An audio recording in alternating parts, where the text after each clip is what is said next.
This is James with WSTrades.com. I want to provide an update here on ticker LIFW or MSP Recovery Inc.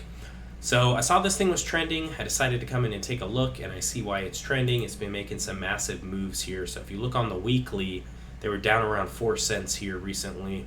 They had an earnings report here where they lost 7 cents a share, and they have made massive moves here lately. Looks like it's getting up to about 31, 32 cents for the high here on the weekly time frame.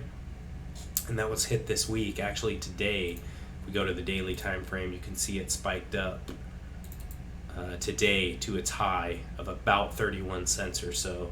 So I was kind of looking at some of these longer time frames as well, like the weekly, and it is pretty ugly. It was hovering around that $10 mark, and then I'm guessing this is the merger or the combination, and then this massive dump, and then it's just kind of bleeding out here. So I started to look through some of their financials and some of their SEC filings, and definitely came across a couple red flags here. So one of them is apparently they issued some financial statements which were not accurate. So it says, as previously reported, MSP Recovery or LifeWallet identified errors in accounting. So this is in regards to various intangible assets and rights to cash flows and consolidation of an entity in connection with our business combination. So it says financial statements for the periods ended June 30th, 2022 and September 30th, 2022 were materially misstated. So they're saying they're releasing the actual, updated or accurate, supposedly accurate information here. So if we come in and look at some of the statements here, you can see that for the period ended June 30th, 2023, they had a net loss of $210 million. Now, if you look back to the same quarter, you can see it says as restated here. They lost only $105 million, so they lost pretty much double the money if you look back to last year. If we look at the 6 months ended June 30th of this year, they lost $384 million.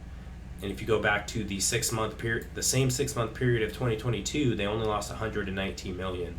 So their earnings have went in the wrong direction in a big way, especially on that 6 months. I mean, you're going from about $100 million to almost $400 million loss. So that is a huge move in the wrong direction there. So yeah, definitely them, releasing financial statements that are not accurate, like definitely a red flag there. Then another thing I was looking at here is apparently there was written approval or written consent to action to do a reverse split. The ratio is going to be between 1-for-3 up to 1-for-300. So that is pretty massive on the high end there. So yeah, just for me, I'm not somebody who buys stocks that are, going through reverse splits and, companies that don't release accurate financial information and have to redo their financial statements. So these are definitely a couple red flags for me right here. Let's come into Yahoo Finance and kind of take a look at some of their financial statements. So if we look at the income statement here, you can see their gross profit is kind of up and down in 2020, 13.7 million in gross profit. They got that up to 21.3 million in 2022. Then they've kind of turned in the wrong direction. The last 12 months, 13.7 million in gross profit. If we look at the earnings or the net income common stockholders, it's all over the place as well. Losing 24 million in 2020, losing 33 million in 2021. This was their best year, out of the last 3 to 4 years here, where they only lost 7.4 million. But then the last 12 months, losing 18.6 million. So pretty big loss there. If you look at the annual, let's go into the quarterly here. Take a look. So on the quarterly, they're showing there a loss of 8.2 million for net income common stockholders, and some of the other quarters are pretty bad here as well when we look at the quarterly. If we come into the cash flow here, pretty ugly as well. You can see 2022 having a big number here, negative 80.6 million in operating cash flow. Free cash flow for the last 12 months is pretty brutal as well, negative 48 million. So if we come into the quarterly on the cash flow statement, you can see their end cash position was 6.4 million. But their free cash flow for the last 12 months is negative 48 million. So that is pretty brutal.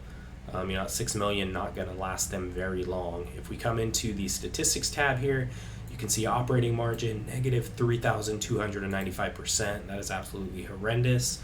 Their EPS is not that bad, to be honest. If this is accurate, a loss of 13 cents a share. I mean, we've seen a lot worse over a 12-month period. but their current ratio is pretty brutal at 0.29, and supposedly their book value is $1.01.